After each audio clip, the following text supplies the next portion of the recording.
Hello and welcome, everyone. Welcome to another episode of Solution Sunday, where here in Soul Source Healing, where the soul is the solution. So, good day from wherever you are in your day and wherever you are in the world.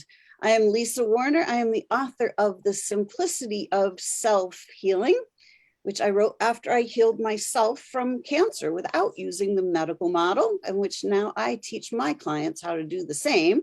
And today we have a really special guest, Donna Riley. Donna and I have a lot in common. She grew up as a dancer, and I grew up as a dancer, but on ice as a figure skater. And now we both teach people how to heal themselves. So we have lots to talk about this morning, and good morning, Brenda. Thanks for hopping on with us. So Donna, welcome to Solution Sunday.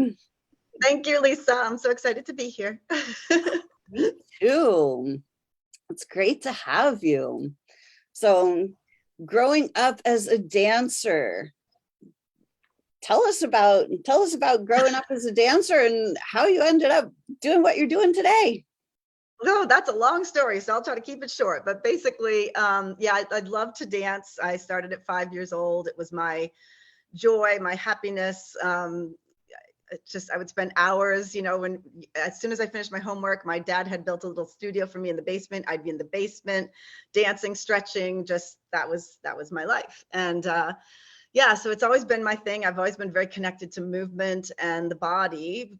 Ironically, as we were just sharing behind the scenes, I actually wasn't in my body all those years, and dancing and movement became my way of sort of staying in my body. So I don't know how deep you want to go into stuff, but it just was a natural thing for me that, I love to dance and move, and there was no other option. I certainly wasn't going to sit on my butt in a corporate job, like let my soul die one minute at a time. So yeah, I mean, I was always connected to how movement and dance and really being present in my body with my emotional self and my intellectual self and my physical self. I was very aware of how that's where the soul was, right? That I could tap into that feeling of my soul through my personal joy and through my personal celebration of this miraculous body, Wow, I love that. It's so true. When I started figure skating at 5 years old as well. And, from that first step on the ice, it was just like, oh yeah, this is it. Like, it was just completely natural to me. And, that was the only place where I could just be myself, as a 2-year-old and 3-year-old. When I would go to bed at night, I would just be part of the unified field. I had this experience that, like most people have it, as they, like as a near-death experience. I didn't have any death involved. It was just like I would just be, and I knew that there was this greater reality that is the permanent reality, and that being here in this society is just a temporary thing. But this society was so traumatic for me. Everybody fighting, and people go into these soul-sucking jobs, sitting at a desk 9 to 5. I was like, oh, like, I don't know how I'm going to manage here. And so I was just kind of traumatized right from the get-go. So I stepped out of my body super early. But then when I got on the ice, it was like, it was just me and my body. Yeah. And I could be free and express myself then. So I know exactly what you're talking about. Yeah, I used to say too, I felt much safer on stage than I did like interacting with humans, because for the same thing, like I had an NDE at 12, and I believe I created it because of exactly what you were saying. Like, I didn't understand why people were mean and hateful and violent. I was like, what are you people doing? Like, I don't understand. And I lived in a Catholic family that was all these rules, and you're supposed to do this and supposed to do that. And I was like, God is everywhere. Why do I have to go sit in a building to connect with God? Like, that doesn't even make sense to me. Like, like, so, I say that I created my NDE because I was like ready. I was like, peace out, people, I'm ready. you know, so I feel, yeah. And the other thing is, you mentioned the expression thing.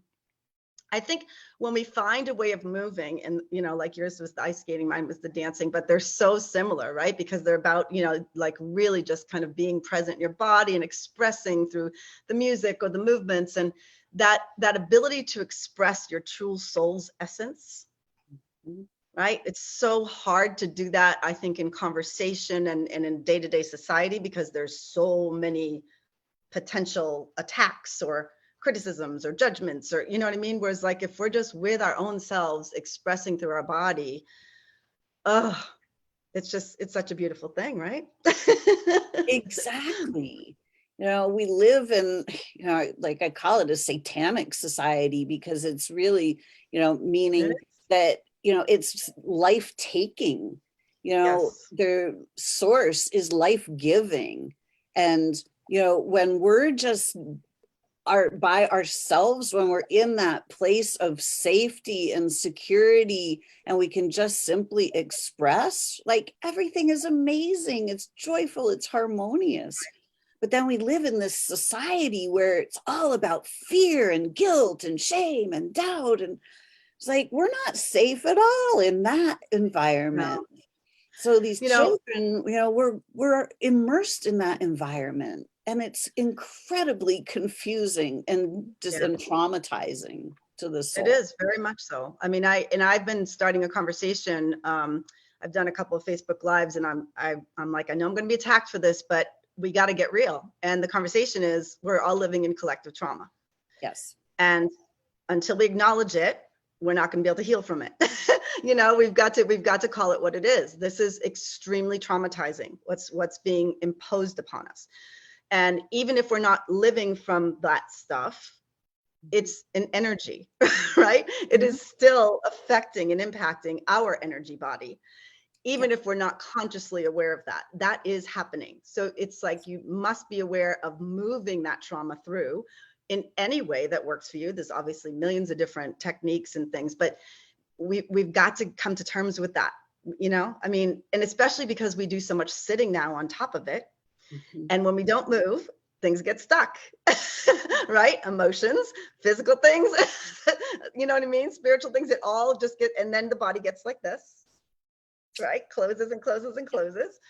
Okay. So there's so many symptoms that people are having now, and it's for this reason, right? Because even if we're not conscious, like I said, like I'll have people say, well, I don't watch the news. I'm like, you don't have to not watch the news. This is in the ethers. This is in the energy field. That means, and you are part of that energy field. So you have to be aware of the impact that is having on you, and do some healing work or some movement to move it through, right? So it doesn't get stuck in you and block you from your joy and your health and everything else that is good stuff in life. Exactly. It's completely doable, totally possible to disconnect from the entire society. It's not about not interacting or going to live on a desert island, but it's like getting yourself out of that layer of confusion and chaos and fear and doubt. Because, as you say, everything is energy. So energy has vibration and frequency.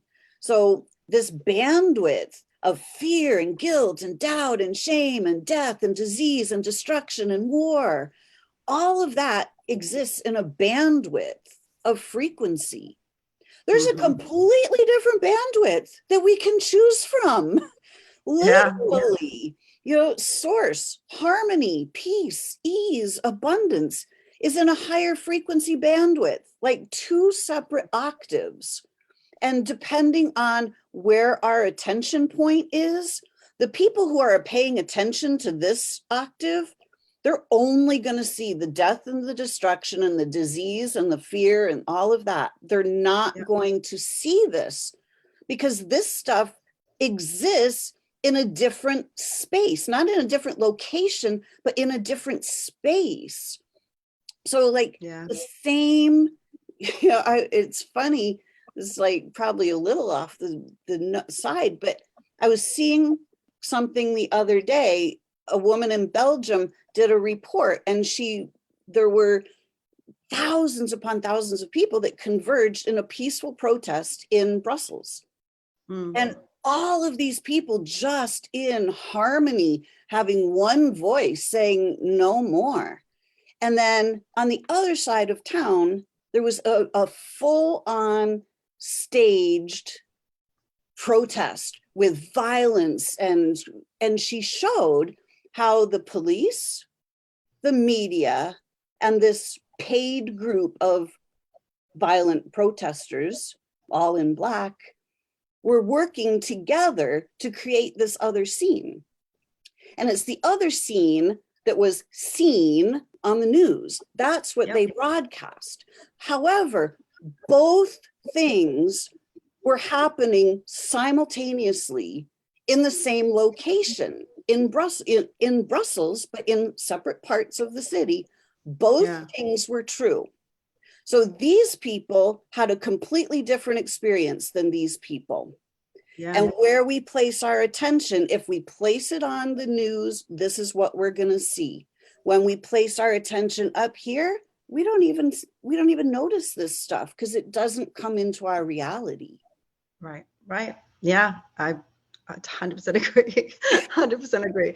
You know, and one of the reasons why I call my brand Miracles Through Movement is because I feel like we've lost touch with the miracle that we are. And like you with your self-healing, like, and even this whole narrative, it doesn't even make sense that we need to be afraid of some germ or virus. Like that's like, then you're accepting that like your body isn't a creation of God, because you know what I mean? Like, like if you understood your immune system, if you understood really how your body works and how unbelievably miraculously it is.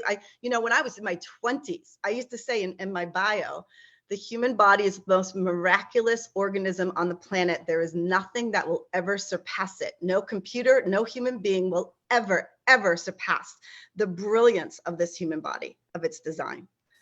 And if you operate from that place, everything changes. Exactly. Right. But when you're talking about this fear stuff, what I'm witnessing, and I've noticed this over the past 5 to 6 years, is that people are walking around like robots. Yes. Their physical bodies are stiff and stuck. They're constantly staring at a screen. So it's like they have this like glazed look over their eyes. Their spine doesn't move.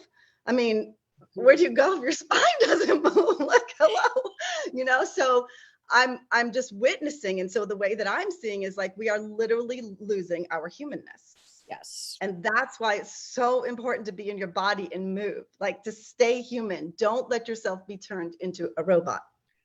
Exactly. And this is what I saw this so clearly at 2 years old, when I would be in that space of just infiniteness.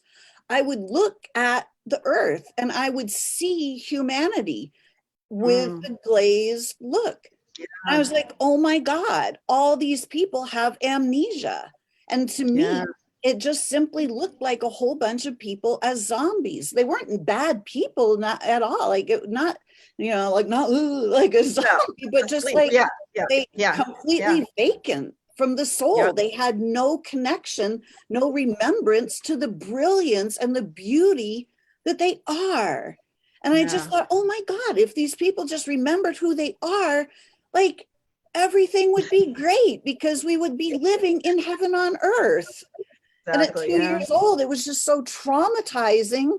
Like I didn't know what to do with that. Yeah. I mean, interesting. Like, so did you start to talk about that to anybody as a kid, or did you just sit with it yourself? No, because when I was a kid, I also could see human history. Like it was just, you just become aware. Like you don't have to know stuff with your brain. It's like you become aware. And I was aware that the people who had come before me in human history, that knew what I knew and saw what I saw and spoke the truth, they pretty much met with an unsavory ending, whether it was, being tied, nailed to a cross or burned at the stake or run off the edge of the cliff or whatever it was. And at 2 years old, I was like, yeah, that doesn't sound like a lot of fun. So No. I just thought, oh my God, it's not safe to be me. Here I am, this big in this gigantic world. What am I, a little tiny 2-year-old supposed to do with this? Like, Yeah. it was absolutely, it was like the defining moment in my life to have Sure. that awareness and then go, oh my God, I'm not safe. So I Yeah. lived my whole life from this platform of it's not safe to be here. So, once I ended up facing, when skating went in a direction that I didn't want to go, when the town I was living in decided to turn itself into a little city and, cookie cutter thing, like I didn't want any of that. So I became like this displaced person. Like I didn't know where I fit in geographically. I didn't know where I fit in, like my soul. Like, what am I supposed to do on this planet? And Yeah. I was in such struggle mode, trying to figure out how am I supposed to get money without doing this whole soul sucking thing that is just. So I ended up facing cancer, and I knew that it was my internal traumas. Like it was Sure. completely obvious to me Yeah. that, Yeah. I was traumatized, but my soul wasn't. I knew that my soul was not traumatized. And I Right. knew that if I could clear out my trauma and actually reconnect to the truth of who I am, to the truth that I knew at 2 years old, clear out all of the programming, that was my route to healing. And I knew that chemotherapy and radiation and pharmaceuticals, they were not going to help me reconnect to the truth of who I am.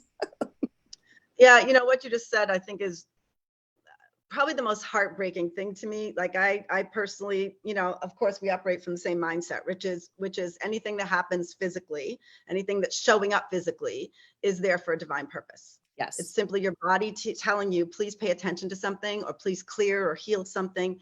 And if we could just make that one dramatic change in humanity, everything would change. If people understood the second your body speaks to you in any way, whether it be an injury, whether it be a disease, whether it be, like what do you call it?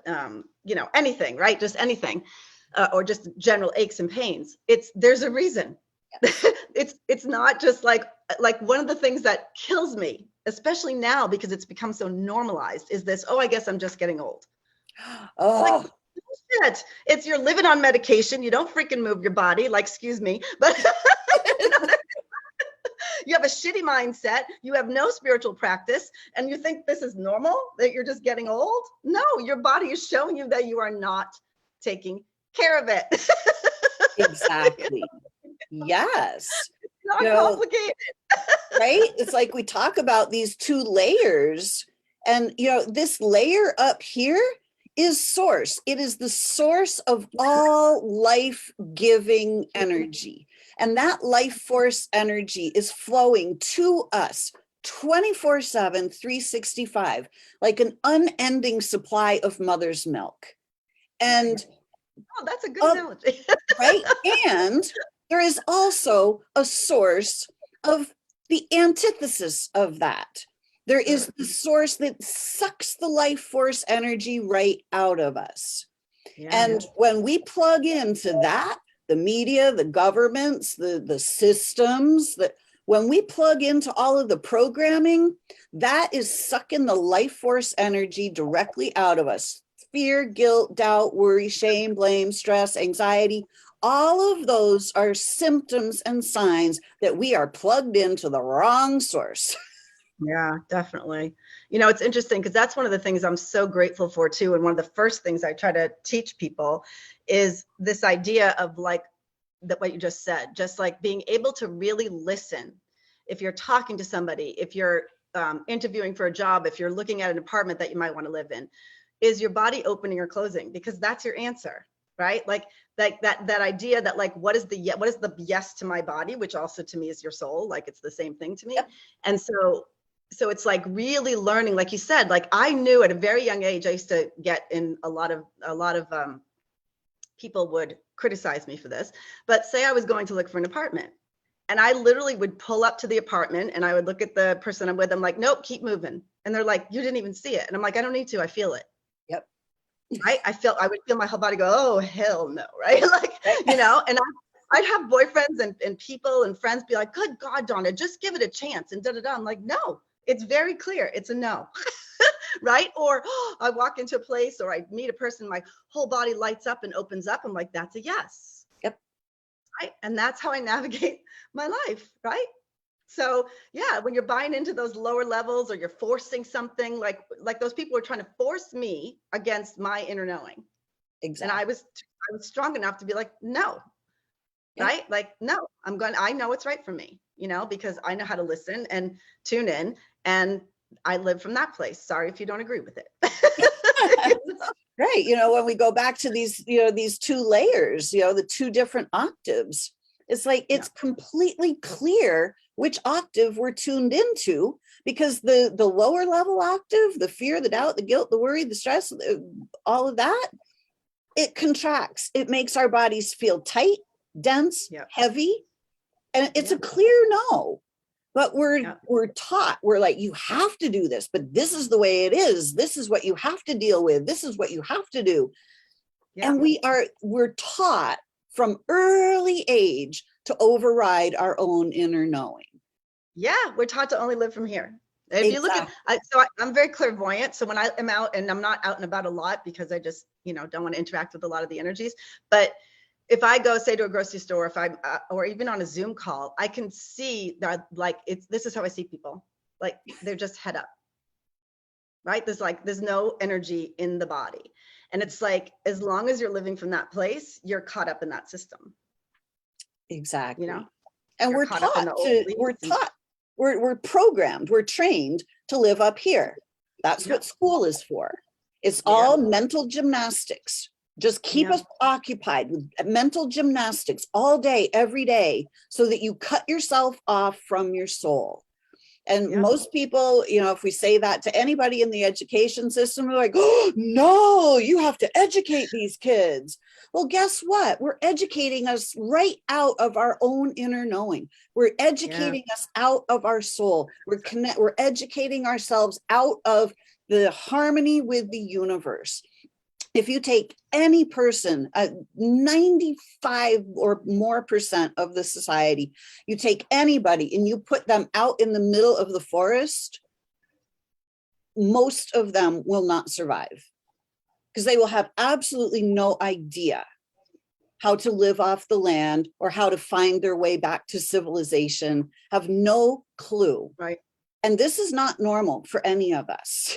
Well, not just not have a clue, but I also think there's something in there around also not having resilience, right? Like, our lives are so easy in terms of, like, we live in air conditioning and heat, and we have comfy couches, and we're not doing physical, like you said, out in the land and having to go through the elements and, build a shelter for ourselves and all that stuff. So we've become very wimpy, basically. You know what I mean? And it's like, I know that's with myself. That's something that I'm aware of. I'm like really been working on my resilience lately, because I'm also obviously a highly sensitive person. And so, my instinct was to protect and to, like, be alone all the time, so I didn't have to, like, deal with all those energies and the things coming at me. But now I'm learning, okay, how do I build my resiliency, not just energetically, but even like everybody's into cold plunges now. That's another way of building resiliency, right? So just looking at the ways that we can build our resiliency so that when there is difficult times, we have the capacity to move through it. Does that make sense? Like, I thought about what you were saying about being on the land, and I'm thinking, yeah, like, most people would, like, die, like, oh my God, I don't have an internet. I mean, even that's so funny. This is a little bit off, but it shows the dependency. About 10 years ago, I was working at a place, and the young woman at the desk was 25 years old. And I was talking about going on a vacation. I had just lost my dog, and I was, like, really sad. And I was like, I need to just get away and just unplug and be in quiet. And I said, oh, I'm looking at this yoga retreat that is, you can't have any electronics. There's no Wi-Fi. It's just out in the woods, and it's, like, beautiful. And she literally went like this. What? No internet, no Wi-Fi? Like, and literally she looked terrified just at the thought of not having Wi-Fi. And I'm like, what? Like, talk about losing your soul. Exactly. I was, wow. Yeah. Okay. And it's You like, know? when we plug into the organic living life force, that's our natural Wi-Fi. Yes. It's like we have built-in Wi-Fi. Like we have built-in capacities for telepathy. We can Yeah. literally communicate without a phone. Like that's what's actually natural to us.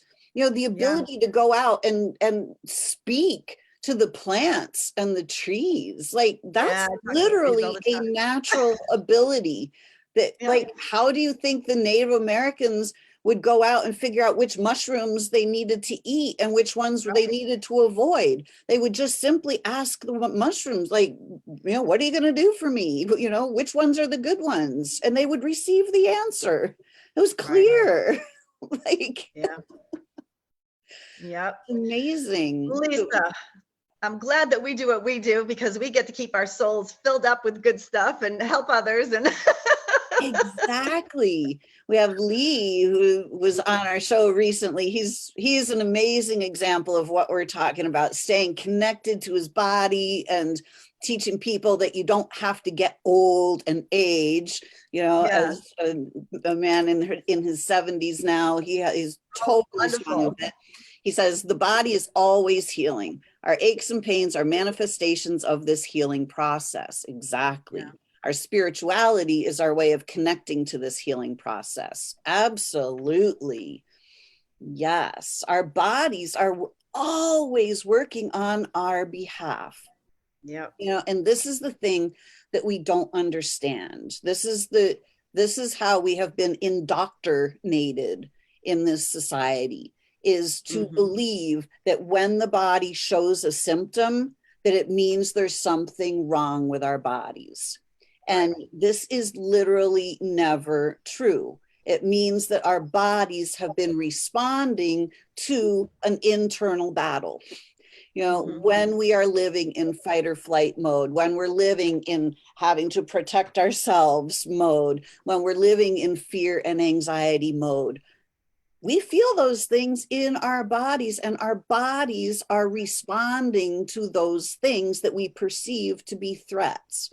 So our bodies are constantly shoring up their defenses and trying to help us through those times of struggle.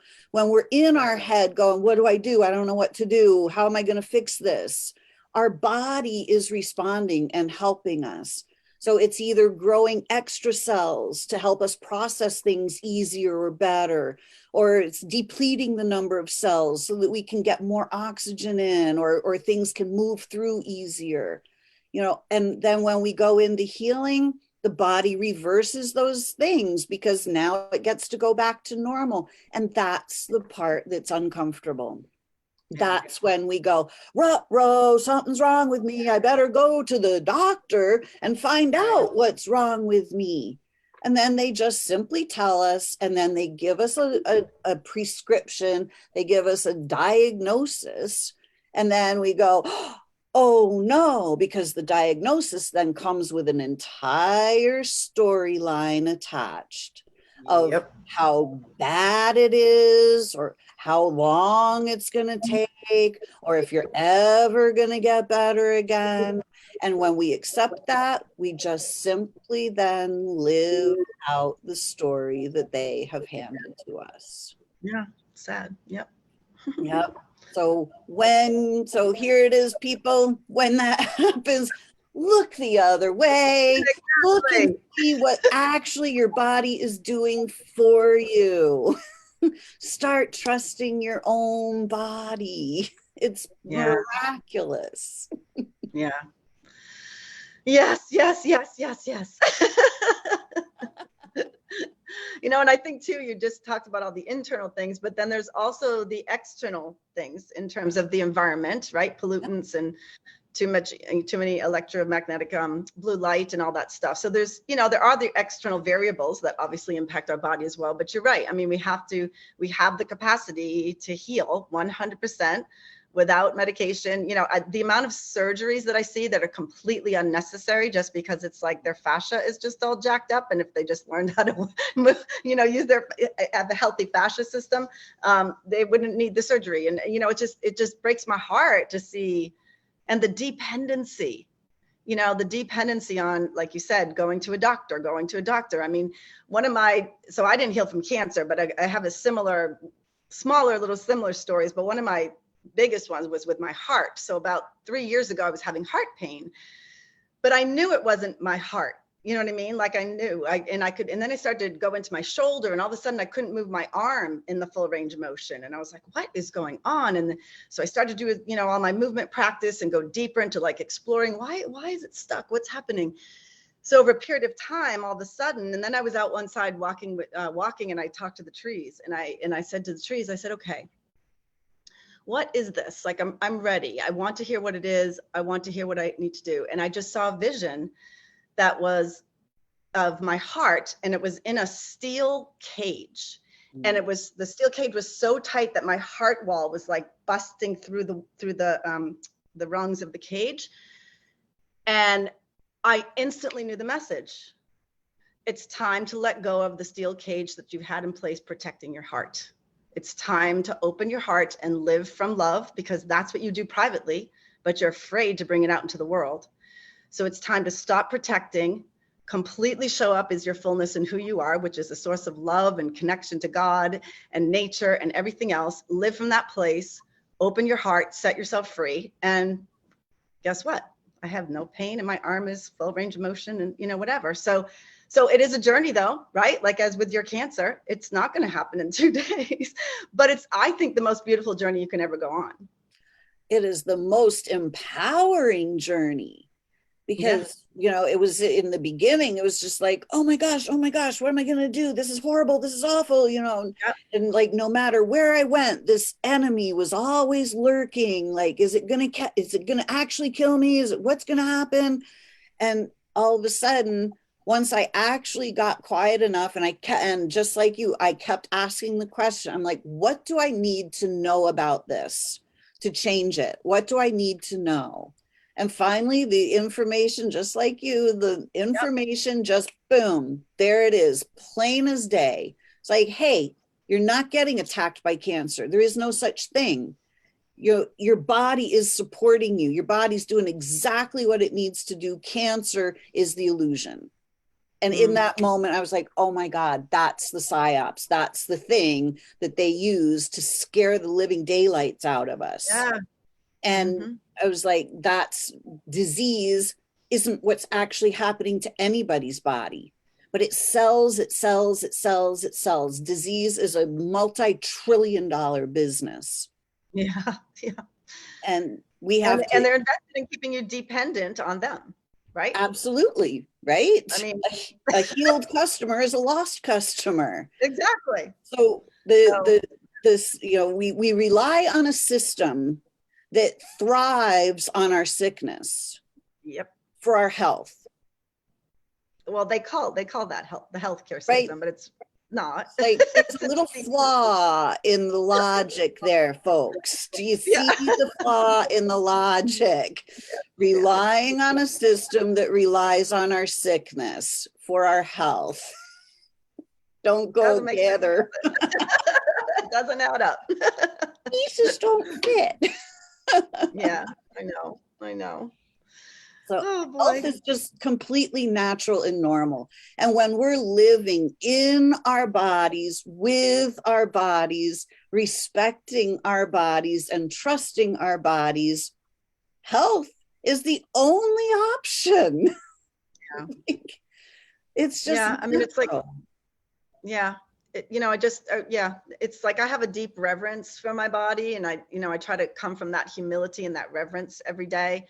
I used to be really hard on myself when I was younger in terms of, because I was so angry for being on the planet. So I would do all this hardcore, you know, heavy weight training and all this stuff. And I was all buff and whatever. And I'm like, yeah. And especially, you know, I've been exploring more over the past, like, I guess 10, 15 years, I've been doing a lot more with the divine feminine energy work. And gosh, when I look back now, I'm like, God, I was like, I grew up with 3 brothers and no sisters, and I was adapting into that heavy masculine. My dad was misogynistic and all that, and I was just adapting to try to fit in, you know. But it's like now, as I approach my body, I do it from much more in a feminine way. I still do a little bit of weight training because I want to keep some muscle on to, you know, as I age, but you know, it's more for me about the health and the mobility and the, you know, the feeling of just feeling good. Like I said to one of my clients the other day, it's such a radical concept to approach movement just to feel good, right? Most people are Right? approaching movement to like, because I don't look good enough, and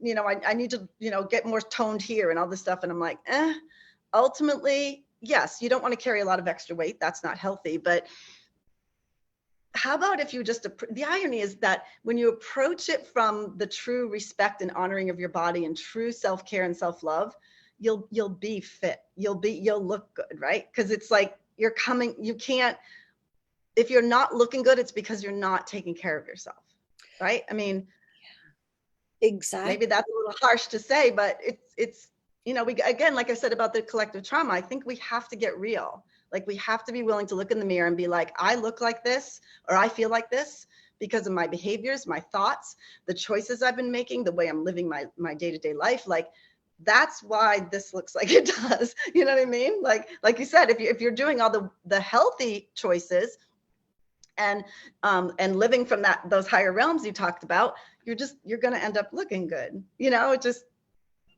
yeah, I don't Exactly. know. Yeah, for sure. I love that because, you know, when we feel, you know, like for a long time, I was such, you know, I was just this healthy, fit athlete. And then when I stopped skating and stuff, I was like, well, you know, now now I'm going to get out of shape. But like, I didn't get out of shape. And I was like curious, is like, why didn't I get out? Like, why am I not out of shape? Like, but then I kept repeating that, you know, like I should be out of shape, you know, and then pretty soon my body started losing its shape. And I started feeling worse and worse and worse about myself. And the worse I felt about myself, the more weight I put on, the more Yeah. uncomfortable I felt about myself, the more uncomfortable I felt in my body, the more Yeah. uncomfortable I felt in my body, the less my body fit me. I couldn't fit in my body anymore. My body got so big, I became unrecognizable. And Wow. you know, and we're all told that, oh well, stop eating that crap and stop eating the, you know, blah blah blah, it's all what you eat. I'm like, no, it's literally how you feel. Because when we don't feel like we fit in this society, when we feel uncomfortable in our own skin, that's Yeah. when our skin starts to feel uncomfortable. And Yep. literally the survival program that we have, because our bodies are programmed to survive, is Sure. that when you pull a fish out of the ocean, the kidney collecting tubules shut down to preserve all the water so the fish doesn't die. We have the Mm. exact same body system, the blueprint for every body on the planet, human body, fish bodies, animal bodies, they all have the same blueprint. So when we feel like we're a fish out of water, when we feel uncomfortable, when we don't fit in, our bodies start to retain the water. This is Yeah. literally what's happening. It has nothing to do with our diet. I mean, yes, we can certainly poison ourselves with drinking Coke and eating Doritos all day long, Right. you know, Right. Right. but that's uncomfortable to the soul. So that is still part of Well, the program. you know, it's interesting you bring that up because when, you know, just feeling uncomfortable in your own skin also then translates into making choices that aren't healthy for you, right? Like, so a lot of my story, I was telling you earlier, as a dancer, I was constantly being told how fat I was. And so I felt that way, right? I felt like I'm so fat, right? So what did I want to do? I wanted to hide. And what did I want to do? Sneak food, because if people saw me eating, they were going to criticize me because I'm already too fat. Right. Right. So it develops these like behavior patterns that actually perpetuate the problem. You know what I mean? Exactly. Yes. Yeah. Wow. So Lee Yeah. says there are no fat fish or fat birds in nature. The closer we live to nature, the more our bodies look the way nature 100%. intended them to look. It's Exactly. absolutely true, right? Yep. Great point, Yep. Lee. I love that. We have Keith blowing us kisses. Woo, hey Keith. Give kisses back. Keith says, good morning, beautiful angels. Oh, good morning. Beautiful. I love that. You know, you say that people always told you you look too fat. People always told me that I was too skinny. And for me, skinny meant weak. And it's like I was one of the strongest human beings on the planet. It's it's kind of funny, but like at 13 days old, I sat up. Like I could sit up myself at 13 days old. My mom would put her fingers out and I would hold on to her fingers and sit up at 13 days old. So wow, I'm pretty freaking strong. Like that's my blueprint. So I was walking by the time I was 6 months old. So yeah, that's like, can't you people see how strong I am? All I would ever get was, you're so skinny. And it just simply, just like you said, it perpetuates this whole thing of there's something wrong with me. I'm not okay. Like I don't fit in this world. Yeah. Yeah, that's it's you know, and it's that's also a testament to how there's all these preconceived ideas of what we're supposed to look like. Yeah. You know, especially as an athlete or as a dancer, you know, I didn't look the traditional way I was supposed to look. Like I being told I was skinny as a dancer would be a compliment. Yeah. Right. According to these, you know, weird, you know, paradigms that that we've grown up in, right? So it's like, it's sad. And there again, that's based on looks, not on how you feel. And it's fascinating because you said you felt and you knew you were really strong and you were wondering why people couldn't see it. And for me, as soon as you said that, I was like, well, because the veils of what things are supposed to look like and what we've been programmed to believe aren't allowing them to see you, right? Exactly. Yeah. They can't see because they're too programmed, you know? So that's another big thing too, as far as coming back to the soul, is the deprogramming we need to do. Exactly. You know, and that's that whole disconnecting from the society. You know, the society is immersed in the programming. You know, they call it TV programs for a reason. You know, when you start to unplug, like, you know, disconnecting the TV was like the greatest thing I ever did for myself, you know, unplugging from all of that energy coming in all the time, you know, and the constant interruptions of those commercials. And, you know, it's like, oh my gosh. So without that, it's like, wow, I could just start to be, and I could start to think better, and the thought space got quieter. And it's like, wow, this is different. So, you know, and this is one of the things that I loved about skating, was that it was quiet. Like, even though we were skating to music, like it was quiet in here, because in my head, because I couldn't be thinking of other stuff. Like I had to be fully present in the moment, especially skating school figures, you know, where we had to be so incredibly precise. And that was in the quiet. And like you could hear a pin drop in that rink when everybody would have a whole ice sheet full of people skating figures. And it would be so quiet. And everybody just focused and concentrating. And it would be so quiet in the thought space. It was always so refreshing. And I didn't understand that while I was skating, you know, while I was growing up skating, like I didn't understand that. But then they got rid of school figures in skating, you know, which is like basically getting rid of playing the scales in music, you know, like, oh, just skip that, you know, just go straight to playing Beethoven, you know. And so when they got rid of that, the rinks ceased to be quiet. And so then about in 2015, a beautiful Olympian decided that she was going to bring back school figures. And here in Lake Placid, we had the first world figures and fancy skating championships. And for the first time, I walked into the rink in over 25 years. I walked into the rink and it was quiet. Wow. And I I didn't even know what to do. I walked in, I went, oh my gosh, I have missed this so much. Oh, It's such a stark contrast to the rest of the world. It's like, yeah. I need this so much. I think you say a key thing there, which is the deep presence, like doing those figures, there has to be this deep presence. And when you said that, the vision that came to me was like the bonsai trees, right? The hours and hours Yeah. that they spend just these tiny little minute ways of trimming them and shaping them. And it's that same thing. And that's another missing thing in society, right? Is there's very little time for that deep presence. And even if you meditate, there's something different about deep presence through your physical body, right? Like embodying that deep presence as opposed to meditating, which you can actually be leaving your body when you're Yes. meditating, right? So Yes. I think that's really powerful. I love that. I didn't know all that was happening in figure skating. That's fascinating. Huh. Yeah. Oh, yeah. Figure skating has completely changed since my day of growing up. Yeah. Wow. It's like Wow. I remember you talking recently in a conversation in one of the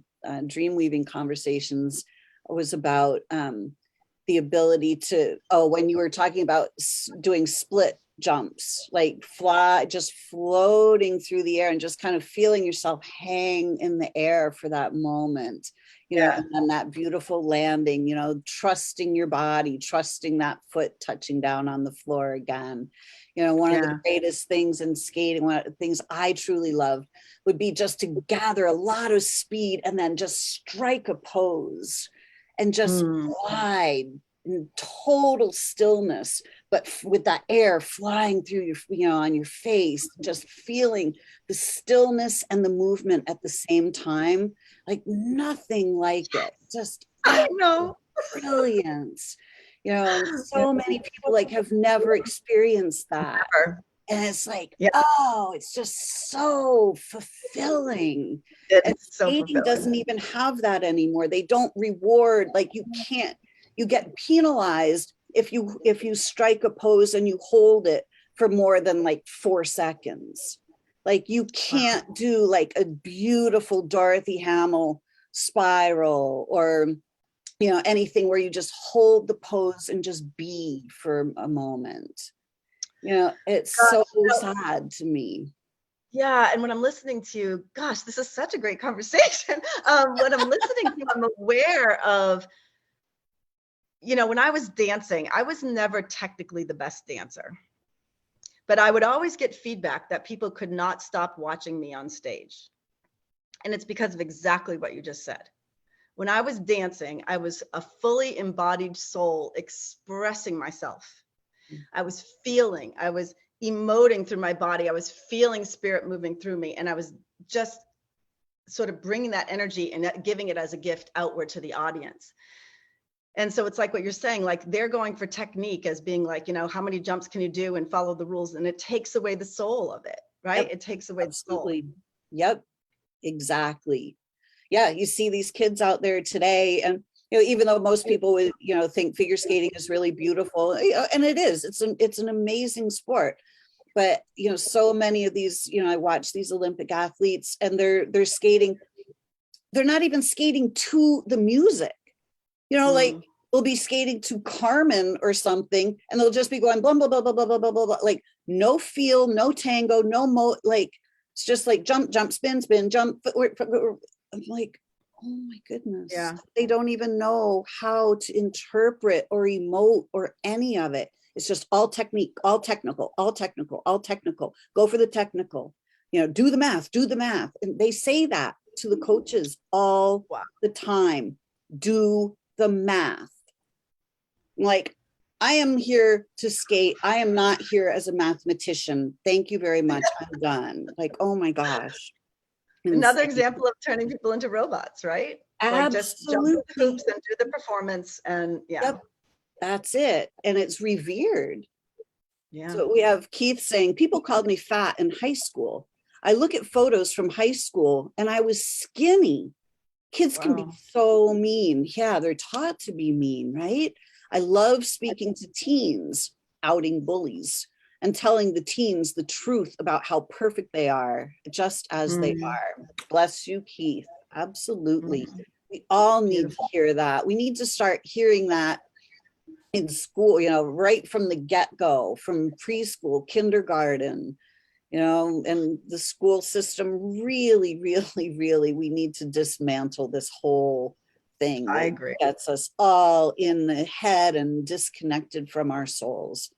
It's so sad. Good morning, Shannon, Brenda. Michelle, I love ice skating as a child. So freeing. I still remember and love the dreams I would have later, ice skating through the world in my dream. Ah, beautiful. Oh. I love that. That'd be fun, huh? To like just go through the world on skates. That'd be amazing. Right? Oh my gosh. And Keith says, same in music. If you ask a classically trained musician, can you play me an original? They look at me like I'm crazy. Right? Yeah. Yeah. And I think, you think about that from the perspective of we are creators, right? We are an expression of the creator. We are creators, especially us women, like we literally create a life inside our body. And when you think what Keith just said, right? And what we're saying about the figure skating, these are all forms of art and creativity, right? Yes. And it's like, it sucks away our soul when we don't allow for that, when we don't have an outlet for our creativity and our expression of who we are through whatever it is, right? Through our movement, through our art, through the way we express ourselves, which also is an art, right? Words and language are an art. So yeah, creativity and art, man, that's another thing that can bring us back to ourselves a little bit more. Right? I cannot tell you how many times the symphony saved my life. I'm so grateful that here in Lake Placid, we have a small summer symphony series. And, it's just 6 weeks, but I would go to the symphony every Sunday night and just sit there and allow that music to penetrate my soul. I would I would close my eyes and I would open my ears and I would focus on the frequency of the sound. And I would let that frequency move through my energy field and realign my molecules and like bring everything back into harmony, because it's all about harmony. And the symphony is all about playing in harmony, this beautiful music. Today we have so much of this music that is rah, rah, rah, rah, rah, rah, and there's no harmony, there's no melody, there is no soul. It's just throwing energy and yelling at us. That's not music. Not to mention some of the words and the things that are being said in these songs. I'm like, exactly. I mean, you feel like you're being attacked. Like I feel like I'm having a psychic attack and a spiritual attack when I hear some of those songs. It's like, and I don't even know about them, but it's like a lot of the moms that I have there, they talk to me about their concerns with their like 10 and 11-year-old daughters. And, oh, she's listening to X, Y, and Z. And I'm like, what's that? And then I go listen to it. I'm like, what? Like, oh my gosh. Absolutely. That's that, like the sexual misery programming, teaching these kids, all kinds of distorted ideas about relationships and sexuality and our bodies. And, it's really insidious when we find out what's actually happening and we start to see. It's like, these two layers, this organic, life-giving, harmonious, beautiful, soul-fulfilling layer of consciousness that we can tap into. And then this other layer that is just pulling the life force energy right out of us. And we just wonder, why do I feel so bad? What's wrong with me? But, we're just kind of incubating in all of this dark energy that is, especially I think with this past couple of years, obviously with the craziness. And I had a client tell me something the other day. I'm going to start crying thinking about it again, because it's there's been such a slow desensitizing to things that I'm witnessing things that just break my heart. And one of them was one of my clients. She was going to be traveling, so she went and got tested, found out her daughter was positive. And putting this in quotes if you're not seeing the video. And so she's like, so we couldn't travel. And I said, well, was she symptomatic? And she said, no. And I'm like, okay. And I know there's all these rules, whatever, but this is what broke my heart. It was Christmas time. And she said, so poor so-and-so, the daughter's name, had to sit 6 feet away from us at dinner and blah, blah, blah, blah. And I'm like, what? And I didn't judge her or say anything in the moment, but my insides were like, oh my God. Like, if you didn't take this quote unquote test, you wouldn't have even known that she quote unquote has this thing. And yet, because you believe she does, she has 0 symptoms, and you're isolating her at the end of the table. This is your daughter. Right. I didn't, I'm getting emotional thinking about it. I don't know how to process that. Like, what? Yeah. Like, you're isolating your own daughter in her own home. Right. Because you've been brainwashed into believing something. I mean, how lost have to be in your heart and soul? Yeah. And this is a beautiful woman who I adore and highly intelligent. And I'm just like, oh, wow. Like, the power of the programming, right? Yeah. When you forget who you really are. Exactly. And how brilliant we are. You know, we look at, you know, if we simply break everything down into like its components, microorganisms comprise all life. All living things are made from microorganisms. A microorganism attacking a living thing is really counterproductive because it would be killing its host. So look at us, and we're giving a microorganism power over us. It has been blown into this gigantic monster that is attacking all of humanity. It doesn't even make sense. Yeah, I mean, we're more bacteria and viruses than we are genes. Right? Exactly. So that's the type of stuff, like, if you knew this, if you know, like, to me, all I can think about through all of this is like, I want to create this myself, but I don't know if I have the capacity. But like, it should be like human being 101 that you have to learn about your body. Yeah. Right? The brilliance of your circulatory system, the brilliance of your immune system, the brilliance of your nervous system, like, you know, I mean, because all of this you'd be laughing hysterically at it, like I kind of am when I'm not crying. But you know what I mean? Like, if you really understood, then you would be looking at all this stuff going, they're just crazy.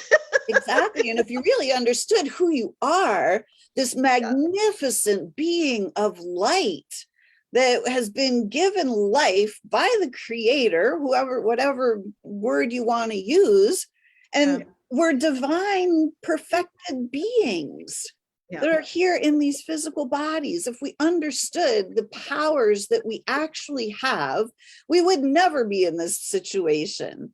Right. So teaching us who we are and the magnificence of us, the magnificence of the body, the magnificence of the soul, we would just be living in pure magnificence.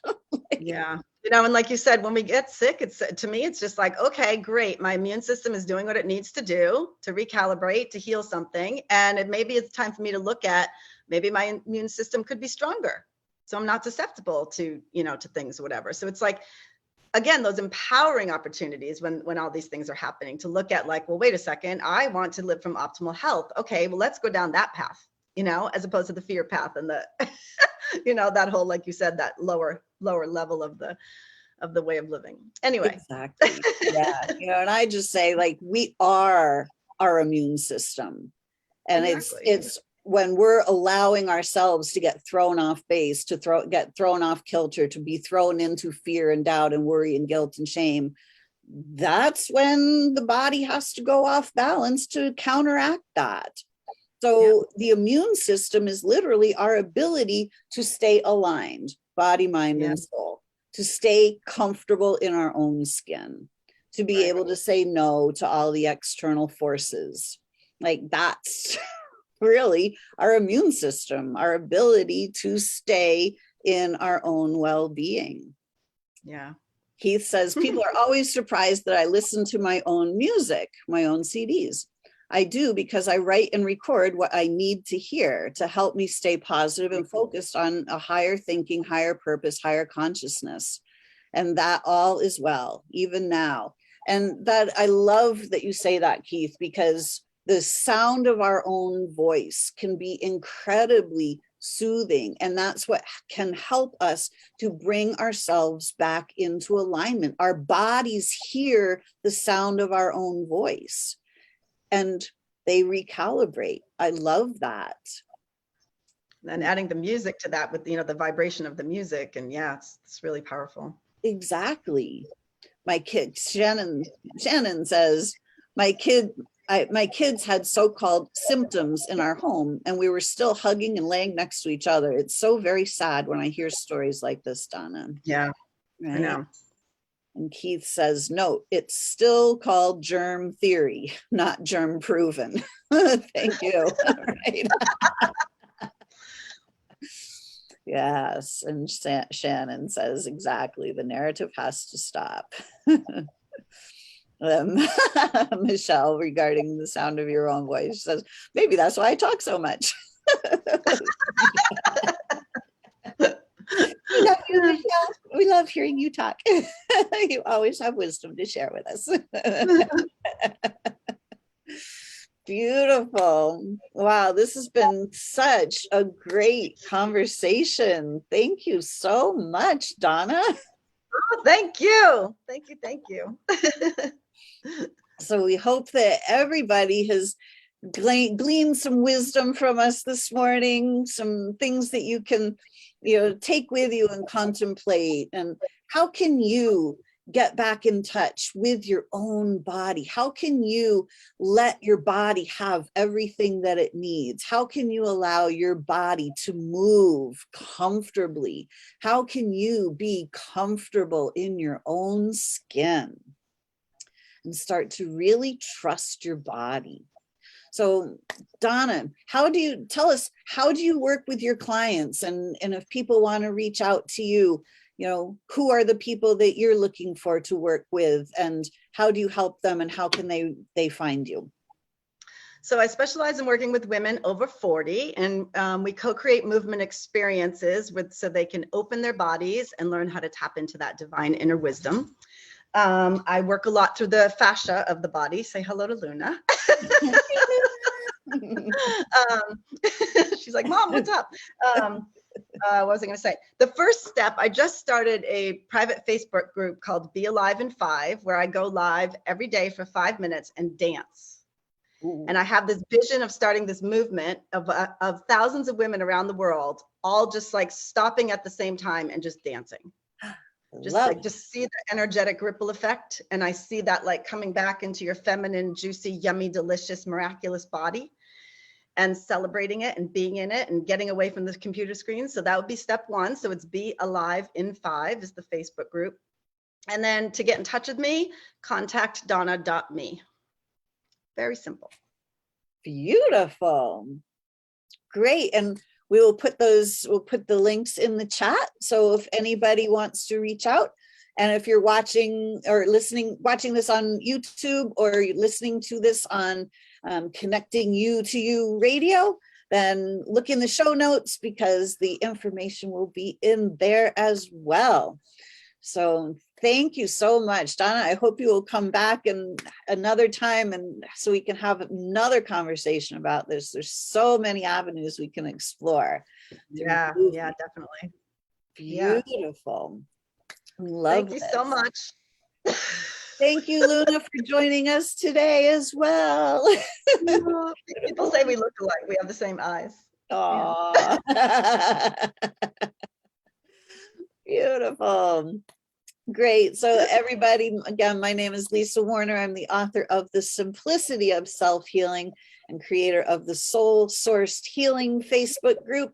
If you want to come and play with me, come join me on Facebook. You can find me online at connectingyoutoyou.com. And if you're watching on YouTube, give me a like and a subscribe. I'm almost at that 100 mark of subscribers on YouTube. Just a few more. So give me a subscribe. All right. Thank you all so much for joining us. Donna, thank you so much. I can't wait to do this again. Thank you. Have a wonderful day, everybody. All right.